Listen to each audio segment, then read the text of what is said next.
말씀 한 절 읽고 하겠습니다. 에베소서 4장 27절입니다.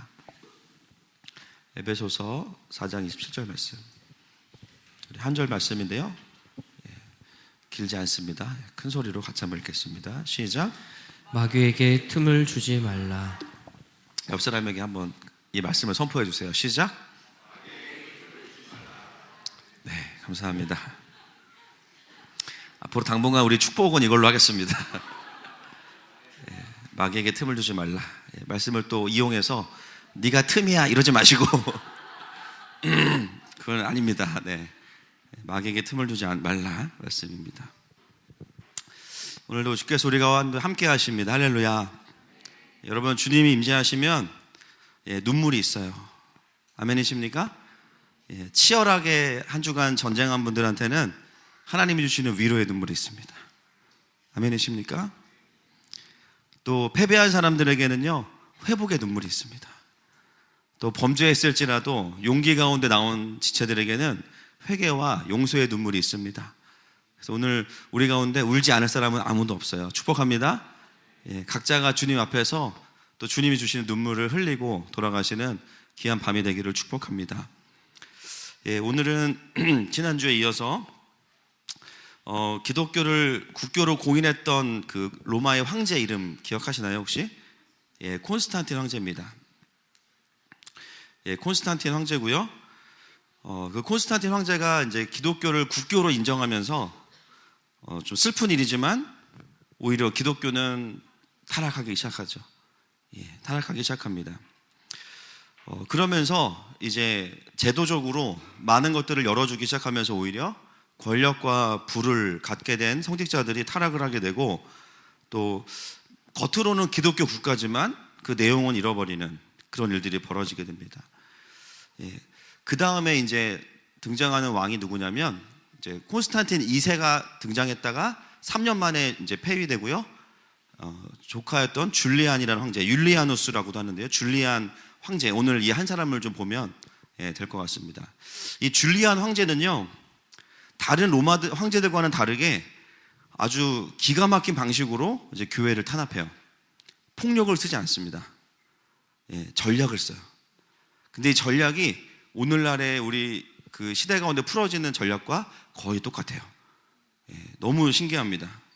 그 뒤에 누가 있을까요? 사단이 있겠죠. 폭력을 쓰지 않고 전략을 쓰면서 교회를 무너뜨리는데, 분명히 사람들은 바뀌지만 왜 전략이 비슷할까? 사단이 바뀌지 않기 때문입니다.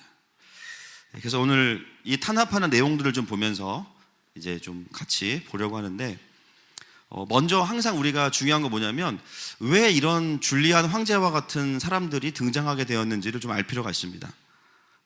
콘스탄틴이 이제 기독교 국가로 공인하는 이후에 기독교가 타락을 하게 되면서 어떤 일이 벌어지냐면 당연히 이제 왕위 쟁탈이 벌어지게 돼요. 그리고 워낙 자식들이 많았기 때문에 이제 서로 자식들이 왕위를 차지하려고 싸웁니다. 그러다가 어떤 일이 벌어지냐면 애꿎은 일이 벌어지는데, 직계의 자녀가 아니면 다 죽이자 일단.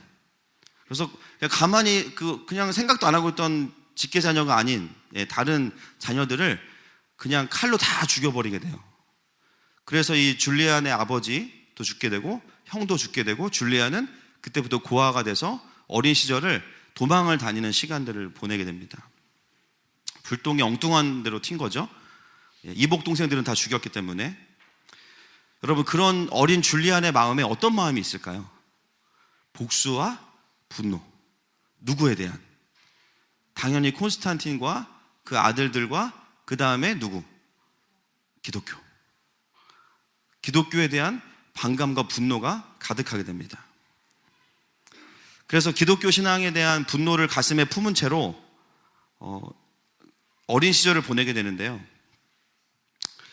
참 이런 패턴을 보면서 참 놀라운 것은 뭐냐면 이 패턴이 역사 속에 반복돼요.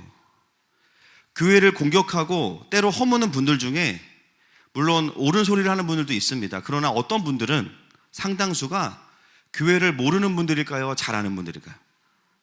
잘 아는 분들이에요. 때로는 목회자 자녀, 때로는 중직자 자녀, 때로는 모태신앙으로 어렸을 때부터 나름 신앙생활을 한가닥 하던 분들 중에서 상처를 받은 분들 중에 때로는 교회를 더 치명적으로 공격하는 사람들이 계속해서 역사 속에 반복되어져 나오고요. 지금 이 시대에도 많이 있습니다. 그래서 여러분 직장 생활 하시면 누구 때문에 힘드냐면 교회를 다니는 분들 때문에 힘든 것도 있지만 애매하게 그러니까 은혜를 대충 받는 분들 있죠. 부를 확실히 받아야 되는데 끝을 낸 분들 있잖아요. 이런 분들이 문제인 거예요. 그 은혜를 뭐 주님을 만난 것도 아니고 안 만난 것도 아니어서 알긴 아는데 어설프게 아니까 오히려 공격하는 거예요. 그렇죠?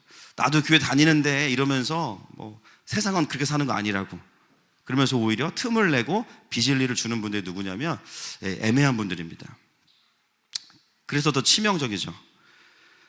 사실 이 줄리안의 삶을 쭉 보다 보니까 사실 줄리안은 하나님과 교회로부터 상처를 받았다기보다는 정확히 표현하면 교회 안에 미성숙한 사람에게 상처를 받은 거예요. 콘스탄틴이라는 사람, 그 형제들, 그 죄성. 하나님을 깊이 만나면 이해될 부분들도 사실 그렇지 못하기 때문에 받게 되는 상처들이 있습니다. 제가 이제 말씀을 보다가 역사가들이요, 너무 많은 역사들이 있으니까요, 어느 정도 선에서 해석을 하고 그냥 넘어가요. 콘스탄틴과 이 줄리안으로 넘어가는 과정에서 대부분의 사람들이 어떤 해석을 하냐면 국교로 공인되고 타락했다. 그리고 줄리안이 등장했다 하고 넘어갑니다. 사실 이 부분을 넘길 부분이 아니라 카메라를 들이대고 현미경으로 더 줌인을 해야 됩니다. 한 번 더 들어가 봐야 알 수 있는 부분이 있어요. 그러면 과연 하나님이 나쁘신 분이냐? 여러분, 하나님 나쁘신 분인가요? 아니죠. 하나님은 옳으십니다. 할렐루야. 여러분, 킹덤은요 단순한 거예요. 하나님의 말씀이 생명이에요. 가치 판단을 내가 합니까? 안 합니까? 안 해요. 왜요? 하나님이 나보다 옳으시니까. 때론 내가 보기에 틀린 것 같아도 하나님이 맞다고 하면 맞는 거예요. 맞습니까? 그게 가능한 이유는 뭐냐면요, 하나님과 우리 사이에 완벽한 신뢰가 있을 때만 가능해요. 때로는 내 눈에 보이기에 옳지 않은 것 같아도 하나님이 아니라고 하시면 아닌 거예요. 감정은 아닐 수 있지만 하나님이 언제나 옳으세요. 그거를 인정하는 게 킹덤의 핵심인데요, 너무 심플하죠. 뜻하신 그곳에 나 있기 원합니다. 때로 가기 싫을 때도 있어요.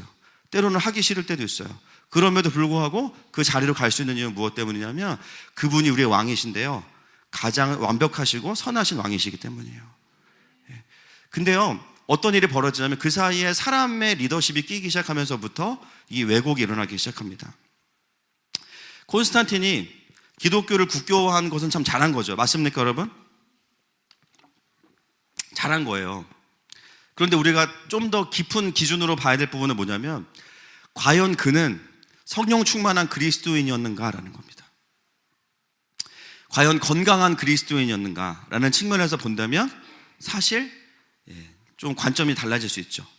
제도적으로는 교회를 많이 옹호해주고 보호했습니다. 그런데 그 열매들을 보면요, 오히려 교회가 타락을 해요. 목회자들이 타락을 합니다. 그리고 자녀 교육을 제가 봤을 때는 잘 시킨 것 같지는 않아요. 그런 삶의 열매들을 보면 제도적으로는 굉장히 잘 했을지 모르지만 그가 진짜 하나님의 나라가 무엇인지를 이해하고 있었는가라는 관점으로 본다면 그렇지 못했다라는 거예요. 구조는 킹덤이에요. 근데 사실은 사람이 왕이에요. 그가 하나님의 나라를 궁금해해서 말씀에 창념했거나 삶에서 하나님을 닮아갔거나 하나님의 음성을 들었거나 그런 이야기들은 잘 확인되지 않습니다. 제도적으로 크리스찬 국가를 만드는 것은 잘했지만 실질적으로 그 안에서 하나님과 동행했던 사람인가라는 질문 앞에서는 조금 의문점이 생기기 시작해요.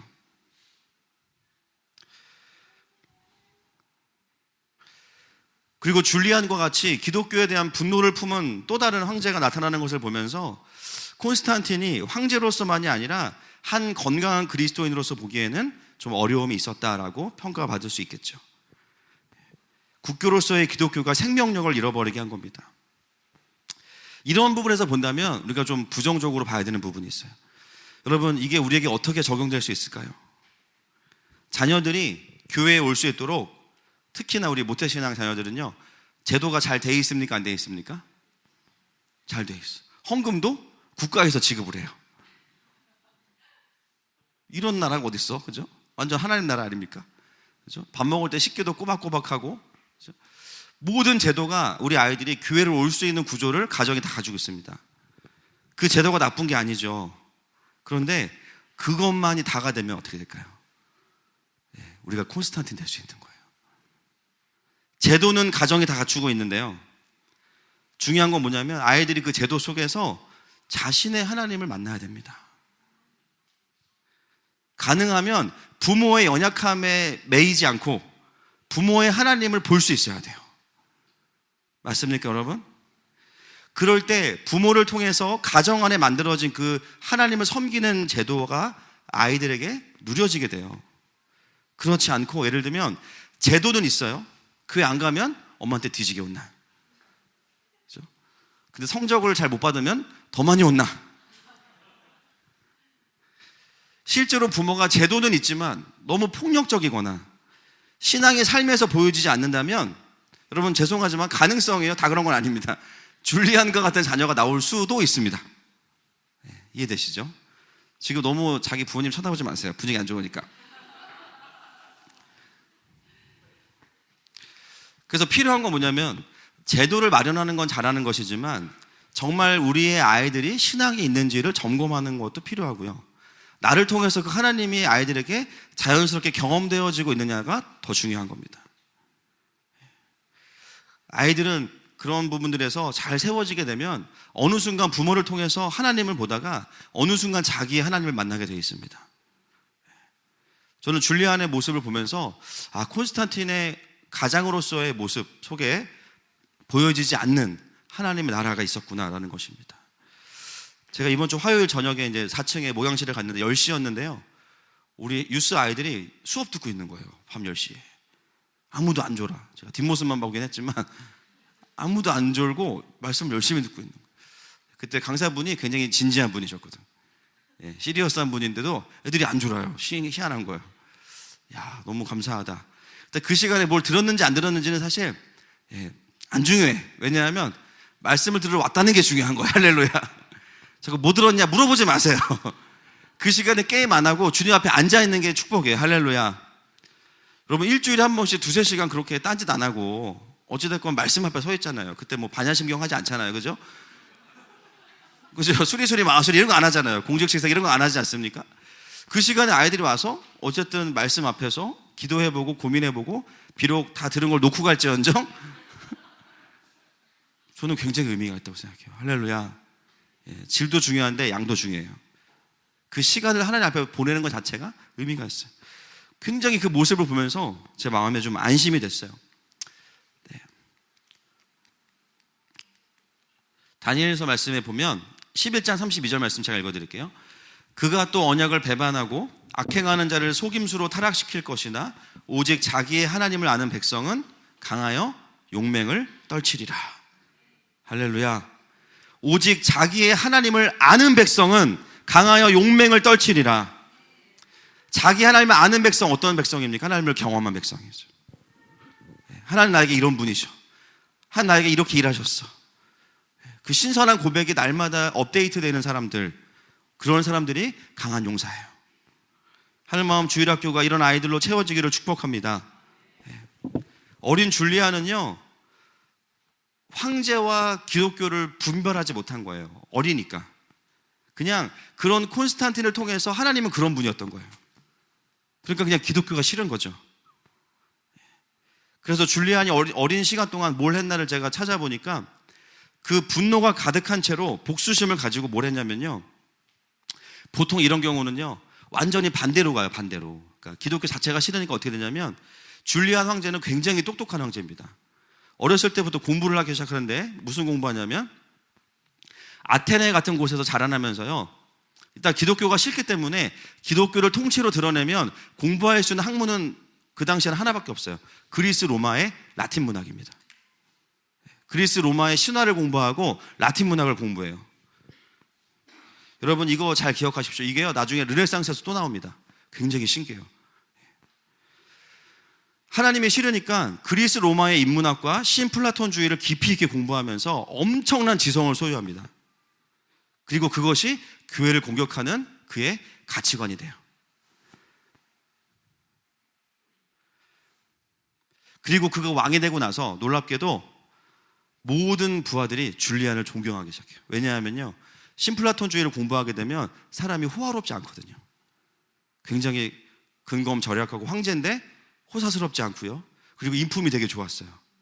그 모든 부하가요, 하나님을 표방하면서 아주 그냥 억압했던, 독재했던 황제들과 다르게 너무나 인격적이고 너무나 똑똑하고 너무나 풍부한 지식을 가진 줄리안이 딱 황제가 되니까 모든 군사들이 다 줄리안을 존경하기 시작합니다.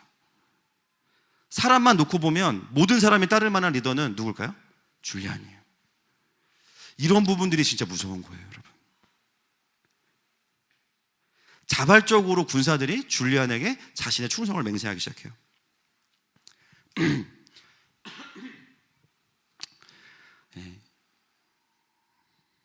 제가 이걸 보면서 참 반성이 되는 건 뭐냐면, 여러분 선악과 사건 잘 보세요. 하나님은 선악과에 대해서 명령하시죠. 분명하게 먹으면 죽는다, 그죠? 뱀은, 사단은 설득해요. 엄청 인격적으로 대화해줘요. 친밀하게 다가와요. 어느 순간 이미지에 넘어가요. 그래서 계속 하나님이 뭘 물어보세요? 누가 너에게 버섯음을 알렸느냐와 네가 먹었느냐. 이게 핵심이에요. 과정은 하나도 안 중요해. 속을 수 있으니까. 중요한 건 누가 너에게 그렇게 얘기했냐, 너 먹었냐 안 먹었냐. 여러분 이단들의 교리 아시죠? 그 뭐지? 제일 먼저 원숭이 엉덩이는 빨개, 빨가면 사과, 사과는 맛있으면, 바나나는 기르면, 기차는 빠르면, 비행기는 높으면. 그 논리를 따라가면 원숭이 엉덩이는 백두산 되는 거거든요. 말이 안 되죠? 근데요, 이단 논리를 따라가면 그게 돼요. 믿어져요. 그 사람이 구원자구나. 여러분 사단이 하는 그 진리의 왜곡이요, 1도씩 바꿔서 나중에는 완전히 180도 바꿉니다. 본인이 그걸 선악과를 먹고 나서도 몰라요. 내가 잘못했구나, 하나님 말씀 어겼구나, 몰라요. 왜냐하면 인격적으로 설득했기 때문이에요. 그렇다면 우리가 어떤 사람이 돼야 되냐면, 진리를 말할 때 그 진리가 드러나도록 더 잘 말하는 사람이 돼야 됩니다. 할렐루야. 우리가 그걸 놓치기 때문에 사단이 그걸 치고 들어오는 거예요. 옳은 말을 더 옳게 해야죠. 할렐루야. 옳은 말을 더 부드럽게 해야죠. 할렐루야. 이 부분을 놓치기 때문에 사단이 그 틈을 파고 들어오는 거예요. 줄리안은 왕위에 등극하자마자 무력으로 기독교를 탄압하지 않습니다. 조용히 어떻게 하냐면요, 그 나라의 세계관을 바꾸기 시작해요. 그전에는 어떤 말이 있었냐면, 세상의 만물의 이치를 알려면 뭐를 읽어야 된다? 성경을 읽어야 된다. 맞습니까? 틀립니까? 맞아요. 근데 이걸 부정하는 거죠. 이제 그렇게 했지 않냐? 그런데 기독교 타락했지 않냐? 그러니까 이제는 성경 읽지 말고 내가 공부한 그리스, 로마, 라틴 문학을 공부하자. 그러면서 온갖 풍부한 이야기들이 나오기 시작해요. 더 이상 성경으로 세상을 해석하려고 하지 않습니다. 자신이 공부했던 그리스, 로마의 철학과 인문학을 가지고 나와요. 그러면서 창고 속에 파묻혀 있던 파피루스를 가지고 나옵니다. 그러면서 나라의 세계관 자체를 바꾸기 시작해요. 여러분 이 흐름을 잘 기억하셔야 됩니다. 이게 사단의 전략이에요. 폭력이 통하지 않는 시대에는 결국 이 비진리를 심는 방법이 이런 거예요. 그러면서 자연스럽게 하나님을 경외하지 않는 토양으로 사람들의 영성을 바꿔내기 시작해요. 그러면서 반기독교적인 정책들이 나라 안에 하나씩 제정되기 시작합니다. 그래서 우리가 늘 영적 전쟁을 뭐라고 하냐면, 혈과 육에 대한 싸움이 아니라 정사와 권사와, 하늘에 있는 악의 영들과 세상의 어둠의 주관자들, 법을 만드는 자와 정사, 권세, 법을 행하는 자. 구조의 문제라는 거죠. 구조의 문제. 지금 이 시대 가운데 어떤 구조가 펼쳐지고 있냐를 분별할 수 있어야 됩니다. 할렐루야. 한 가지 한 가지가 아니고요, 전체 흐름이 어떻게 가고 있는지를 좀 멀리서 봐야 볼 수 있어요. 그 전쟁이라는 거예요. 굉장히 고차원적인 전략들이 줄리안을 통해서 풀어지게 됩니다. 첫 번째가 뭐였냐면요, 이교 신앙의 개혁과 기독교의 장점을 도입합니다.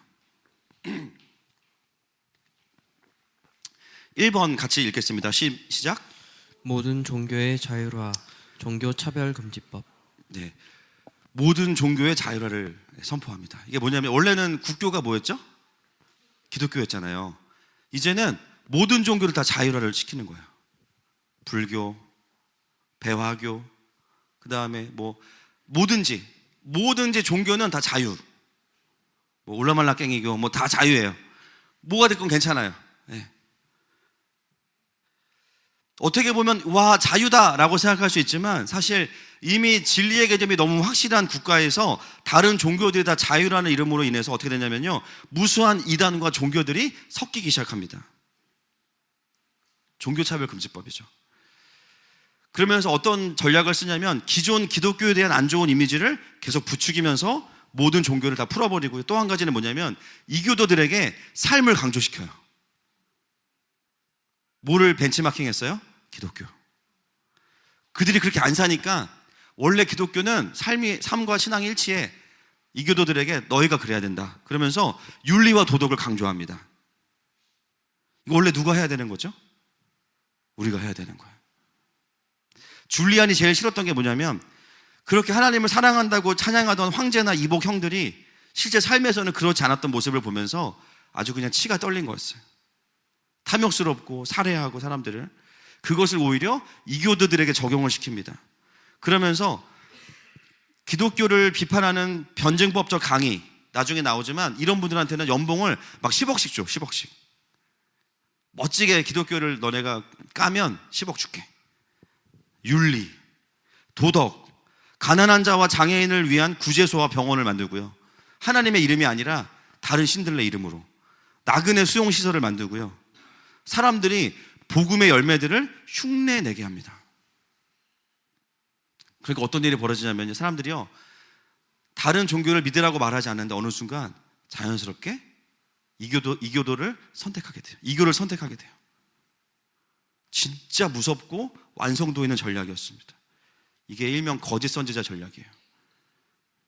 여러분, 우리가 이 사건을 좀 놓고 한번 곰곰이 고민해 볼 필요가 있어요.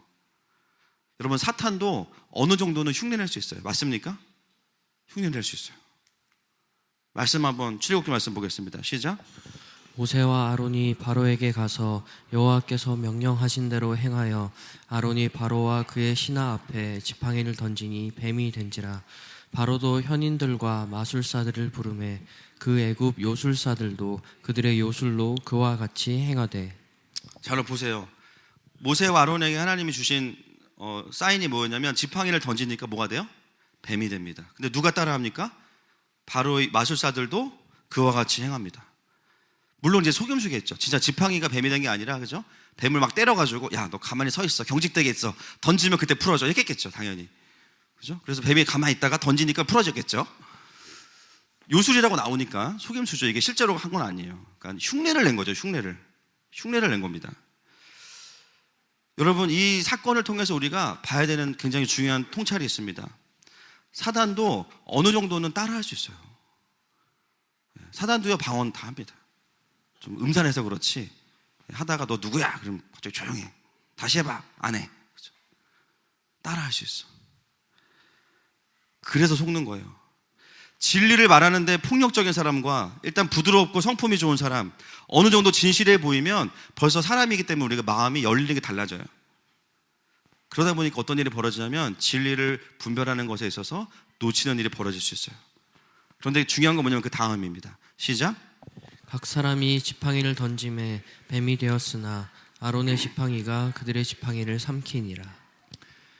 어떤 방식인지 모르지만 그것을 따라한 상황 속에서 하나님이 만드신 뱀과, 그렇죠? 마술사들이 만든 뱀이 있는데요. 이 뱀을 잡아먹어요. 여러분, 이게 어떤 의미일까요? 아무리 세상이 기독교처럼 보이려고 해도 흉내를 내도 결국에는 가짜는 진짜를 이길 수 없어요. 할렐루야. 따라하는 것도 한계가 있는 거예요. 비슷하게 할 수 있지만 결국에는 진짜가 이겨요. 제가 그 뱀을 묵상하면서, 요즘 뱀을 많이 묵상하네요. 제가, 그렇죠? 제가 이 그림이 좀 설명이 될 것 같습니다. 여러분, 그림을 보세요. 밑에는 죄가 있고요, 위에는 하나님의 형상입니다. 그런데요, 구원받은 사람은요, 혼의 사람이 아니고 성령의 사람이죠. 맞습니까? 예, 성령이 아니고서는 그리스도를 주시라고 할 수 없기 때문에 구원받은 자들은 어떤 일이 벌어지냐면 처음에는요 굉장히 왜곡이 많다 보니까 죄로 인해서 타락했다 보니까 저 밑에 있습니다. 그런데 시간이 지날수록 어떻게 돼요? 올라가요. 저걸 우리가 뭐라고 부를까요? 따라하겠습니다. 성령의 열매. 성령의 열매가 맺히면서 하나님의 형상이 회복됩니다. 예, 이게 너무 중요한 거예요. 그런데요 혼의 사람은 어떨까요? 흉내내는 사람들은 좋아지는 것 같아요. 근데 죄의 영역을 벗어나지 못해요. 그래서 우리가 언제 헷갈리냐면 여기서 헷갈리는 거예요. 빨간 게 안 나오네. 여기 혼의 사람과 성령의 사람 중에 누가 더 위에 있습니까 지금? 혼의 사람이 더 착해. 그러니까 눈으로 보기에는 얘는 교회 안 다니는데 겁나 착해. 교회 다니는데 진짜 못됐어. 헷갈려. 물론 판단은 하나님이 정확히 하시죠. 근데 영적인 어떤 분석을 본다면 초반에는요 구별이 안 될 수가 있고요. 오히려 성령의 사람들이요 회복이 더딜 수 있어요. 그러다 보면 객관적인 모습 자체가 똑같은 상황에서 훨씬 안 온유할 수도 있고 미성숙할 수도 있고 상처로 반응할 수도 있어. 근데 중요한 건 뭐냐면요 결국에는 가짜는 진짜를 못 이긴다는 거예요. 제가 늘 말씀드리죠. 사람들이 너 교회 다니는데 왜 그래? 그러면 뭐라고 대답하라고 제가 가르쳐 드렸어요? 시작. 다녀서 이 정도야. 감사한 줄 알아. 이게 제가 드리는 말씀이 아니고 진리예요. 할렐루야. 다녀서 이 정도야. 지금 네가 10년 전에 다 만났으면 너 지금 이 세상 사람 아니다. 이렇게 말할 수 있는 거예요. 왜 그렇습니까? 이 과정에 있기 때문이에요. 여러분 그리스도인은요 인격을 도야하고 사회화시켜서 조금 좋아지는 사람이 아닙니다. 우리는요 성령의 열매를 맺는 사람들이에요. 그 차이를 우리가 아셔야 됩니다. 아시겠죠? 내가 인격을 도야해서 내가 나를 좀 피드백을 많이 해서 내가 좀 나를 객관화시켜서 내가 어제보다 조금 나아져야지 애쓰는 사람이 아니에요. 우리는 뭐냐면 전적인 타락을 인정하는 거예요. 주님이 아니면 저는 열매를 맺을 수 없어요. 저는 오늘도 실패했고요. 내일도 주님이 안 도와주시면 내일도 실패할 거예요. 장로교회 핵심거리 전적 타락 아닙니까? 그거를 전적으로 인정한 사람은요 은혜가 은혜됩니다. 할렐루야. 자기에게서 아무런 가능성을 발견하지 못해야만 은혜를 은혜로 발견할 수 있어요. 사람들이 왜 속냐면 조금 노력하면 좋아지니까 속는 거예요. 야 내가 전에는 짜증 많이 부렸는데 지금 조금 나아졌네. 생각해보면 마음속에 짜증이 그대로 있어. 그죠? 해결이 안 됐어. 근데 열매를 맺는 사람들은 어느 순간 자기가 어떻게 되냐면 존재가 바뀌어요.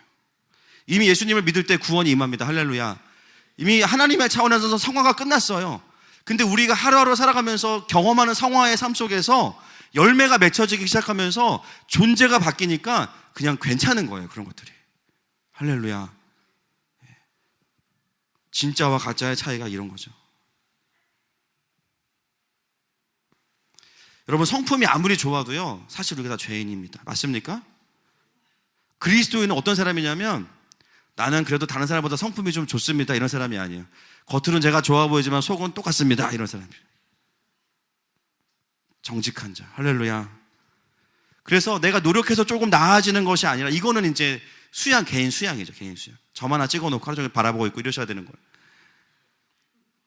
눈만 모이고 이제 부작용에 눈이 모이고 착해지진 않습니다. 그거는 기독교가 아니고요. 유독교. 유교와 기독교를 합쳐 유독교나 불독교예요. 그런 거는. 기독교가 아니에요. 복음은 뭐냐면 우리의 존재가 바뀌는 거예요. 어떻게 바뀌냐면 원래 하나님이 창조하신 하나님의 형상으로 회복되는 거예요. 그래서 그 열매가 맺혀져서 그 열매를 내 주변의 사람들이 먹고 하나님을 경험하는 거예요. 그래서 기독교는요 인격을 도야하는 것이 아닙니다. 그것은 불가능해요. 그래서 예수님을 제대로 만난 사람은요 초반에는 좀 초반어시가 약할 수 있어요. 워낙 마이너스에서 시작하니까. 그죠? 그때마다 우리가 진리를 붙잡아야 돼. 내가 주님 만나서 이 정도지. 그죠? 아내한테도 당당하게 얘기하세요. 내가 주님 만나서 이 정도다. 당당하게. 언젠가 내가 좋아질 거다. 기도나 해라. 그러시면서.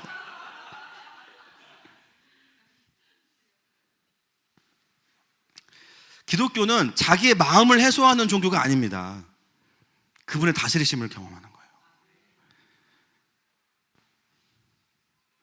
그래서 여러분, 인격을 도야한 분들에게는 하나님의 행하신 이야기를 들을 수가 없어요. 왜냐하면 분노를 대처하는 법, 이런 건 들을 수 있지. 말을 좀 이쁘게 하는 법, 나쁘다는 게 아니에요.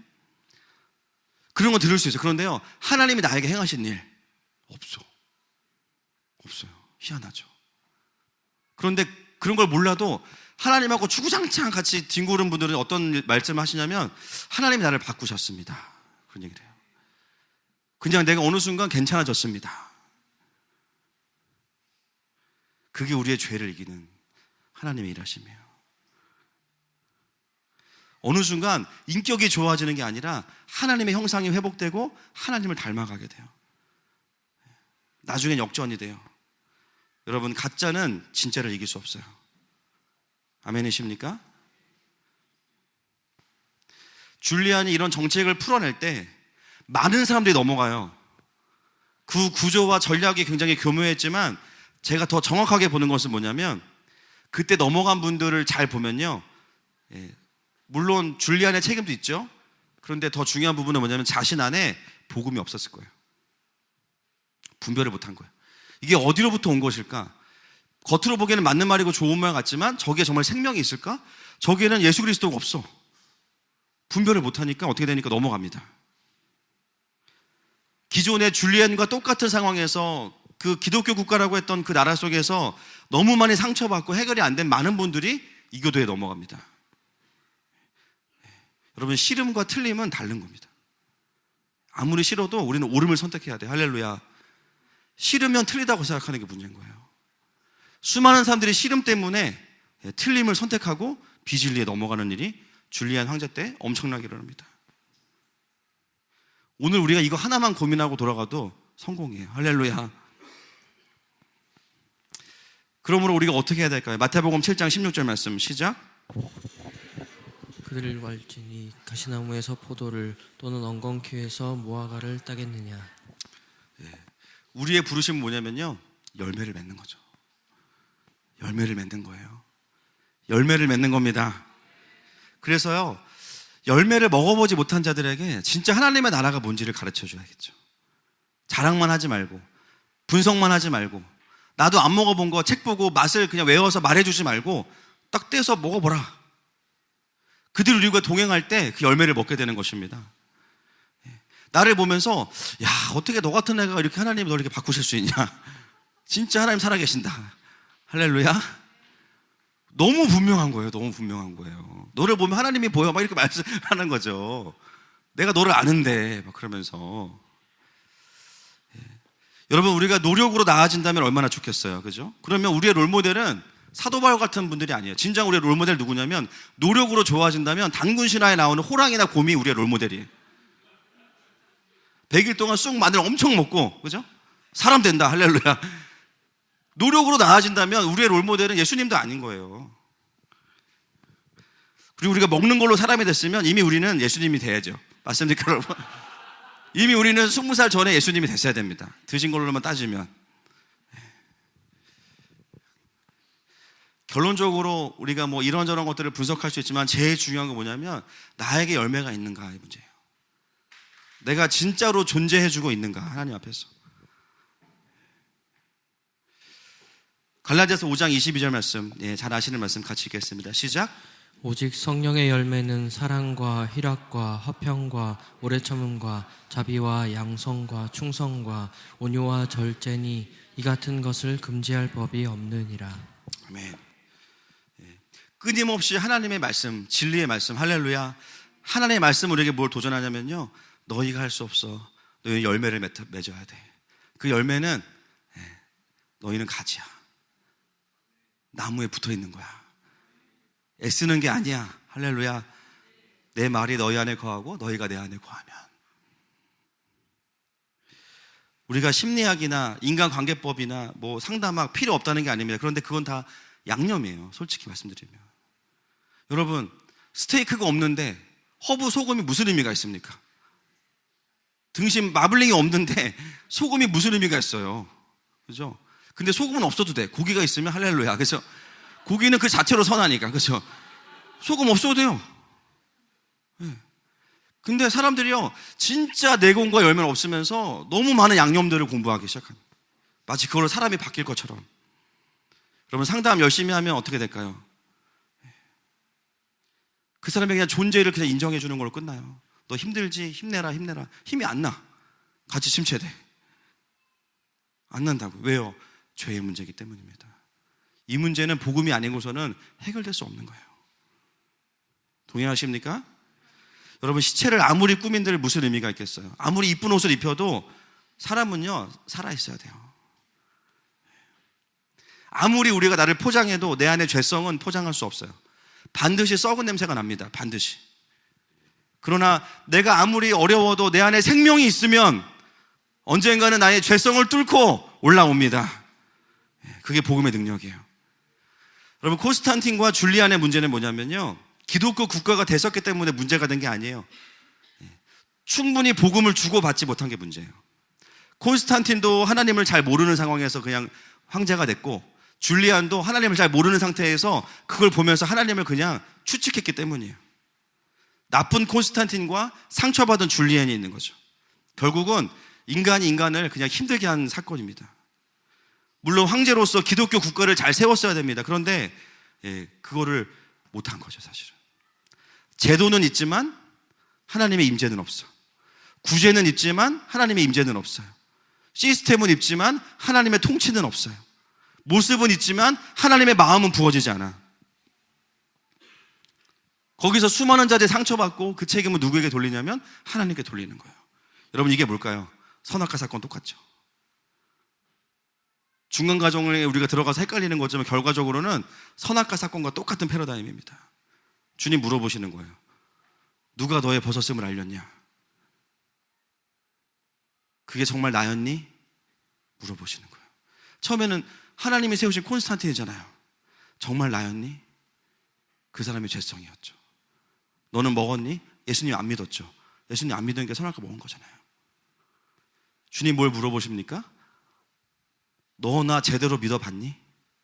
너 나 제대로 경험해봤니? 진짜 킹덤이 뭔지 아니? 물어보시는 거예요. 네가 나의 선하심을 맛보아 경험했니? 여러분, 하나님의 나라는 뭔가 뛰어나고 기술이 있다고 해서 성장시킬 수 있는 것이 아니라 하나님이 허락하셔야 되고요. 어떤 자들이 하나님께 쓰임받냐면 부족해도 하나님을 경험하고 하나님께서 만지신 사람들이 하나님께 쓰임받는 거예요. 제가 진짜 이해 안 되는 게요, 저보다 5,000배 훌륭한 목사님들이 목회 현장에서 개척하셨는데 5년째 성도가 한 명도 없는 분들도 계세요. 물론 그게 목회의 성공을 좌우하는 건 아니겠지만 저보다 설교를 훨씬 더 잘하시는데, 훨씬 더 인품도 뛰어나시고 훨씬 더 성화되셨는데 왜일까? 저는 몰라요. 당연히 모릅니다. 때때로 교회에서 어떤 말을 하냐면 뭔가 준비되고 탁월해야만 쓰임받을 것 같은 느낌들이 있습니다. 여러분, 하나님의 나라는 그렇지 않습니다. 거기에 속으면 안 돼요. 아멘이십니까? 우리가 잘하면 얼마나 잘하겠습니까? 그렇죠? 천사들 내려오면은 막 32화음 막 나오잖아요. 그렇죠? 64화음 막 나오고. 어떻게 우리가 그걸 따라 하겠어요? 누가 하나님보다 더 지혜가 크겠습니까? 하나님은 어떻게 일하시냐면 하나님의 만진 흔적을 가진 자들을 통해서 일하기 원하세요. 그래서 바울이 뭐라고 고백합니까? 같이 읽겠습니다. 시작. 나를 괴롭게 하지 말라. 내가 내 몸에 예수의 흔적을 지니고 있노라. 아멘. 예수의 흔적. 여러분 몸에 다 문신 있으시죠? 예수님의 문신. 몸엔 없어도 우리 마음엔 있어. 우리의 삶엔 다 있어요. 예수님이 우리를 만지고 지나가신 사건들이 있잖아요. 할렐루야. 그게 예수의 흔적이에요. 우리가 사람에 대한 분석이 성경적이어야 됩니다. 야, 어떻게 목사가 저럴 수 있지? 그럴 수 있어요. 아니, 어떻게 저 장로님 그럴 수 있지? 그럴 수 있어. 어떻게 내가 이럴 수 있지? 몰랐나요, 여러분? 와, 내가 이렇게 못됐구나. 나 빼고 다 알아요. 주님이 가장 잘 아시고, 우리가 뭔가 나한테 가능성에서 주님이 쓰시겠지. 정말 큰 오산이죠. 하나님의 나라는요, 자신의 철저한 타락을 인정하지만 절망하지 않고 정직하게 하나님이 그런 우리를 하나씩 만지시거든요. 그 만져진 부분, 회복된 부분을 통해서 하나님 일하시는 거예요. 할렐루야. 하나님의 나라의 좋은 리더는 어떤 리더냐? 능력이 많은 리더가 아니라 하나님이 만지는 흔적이 많은 사람이에요.